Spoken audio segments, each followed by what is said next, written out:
ఇండియాలో 140 కోట్లకు పైగానే జనాభా ఉన్నారు. ఇందులో 100 కోట్ల భారతీయుల సంపాదన అంతంత మాత్రమేనని, స్వేచ్ఛగా ఖర్చు చేసేందుకు వారి దగ్గర డబ్బు లేదని వెంచర్ క్యాపిటల్ సంస్థ బ్లూమ్ వెంచర్స్ అంచనా వేసింది. దేశంలో స్వేచ్ఛగా ఖర్చు చేయగలిగే వినియోగదారు వర్గం సైజు కేవలం 13 నుండి 14 కోట్లేనని, ఇది మెక్సికో జనాభాకు సమానమని పేర్కొంది. మరో 30 కోట్ల మంది ఆశావహ వినియోగదారులని ఇప్పుడిప్పుడే తమ పర్సుల్లోంచి డబ్బులు తీయడం మొదలు పెట్టారంటోంది. అయితే వీరు ఆచితూచి ఖర్చు చేసేవారని అంటోంది. ఆసియాలో 3వ అతిపెద్ద ఆర్థిక వ్యవస్థ అయిన భారత్లో సంపన్నుల సంఖ్య పెరగట్లేదు. ధనవంతులే మరింత సిరిమంతులవుతున్నారు.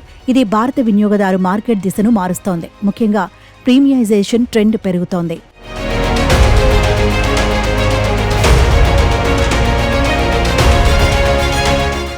చాలా బ్రాండ్లు విస్తృత ప్రజానీకం కొనగలిగే ఉత్పత్తులకు బదులు ధనవంతులైన వారి కోసం ఖరీదైన అప్గ్రేడెడ్ ఉత్పత్తుల విక్రయంపైనే ప్రధానంగా దృష్టి సారిస్తున్నాయి. అత్యంత విలాసవంతమైన గేటెడ్ కమ్యూనిటీల్లో గృహాలు, ఐఫోన్ వంటి ప్రీమియం మొబైల్స్ విక్రయాల్లో అనూహ్య వృద్ధి ఇందుకు నిదర్శనం. దేశీయ స్థిరాస్తి మార్కెట్లో అందుబాటు ధరలు లభించే గృహాల ప్రాజెక్టుల వాటా 5 ఏళ్ల క్రితం 40% ఉండగా ఇప్పుడు అది 18% తగ్గింది. మార్కెట్లో బ్రాండెడ్ ఉత్పత్తుల మార్కెట్ వాటా వేగంగా పెరుగుతోంది. మంచి అనుభూతిని పంచే ఖరీదైన సేవలకు ఒక్కసారిగా గిరాకీ పెరిగింది. కోల్డ్ ప్లే, ఎడ్ షీరన్ వంటి పాశ్చాత్య గాయకులు భారత్లో నిర్వహించిన లైవ్ షోల టికెట్లు హాట్ కేకుల్లా అమ్ముడయ్యాయి. కోవిడ్ సంక్షోభం తర్వాతి కాలంలో ధనవంతుల ఆస్తి మరింతగా పెరగగా పేదలు మరింత పేదరికంలోకి జారుకున్నారన్న అభిప్రాయాన్ని ఈ రిపోర్ట్లో వెల్లడైంది. వాస్తవానికి ఈ ట్రెండ్ కరోనా సంక్షోభానికి ముందే ప్రారంభమైంది.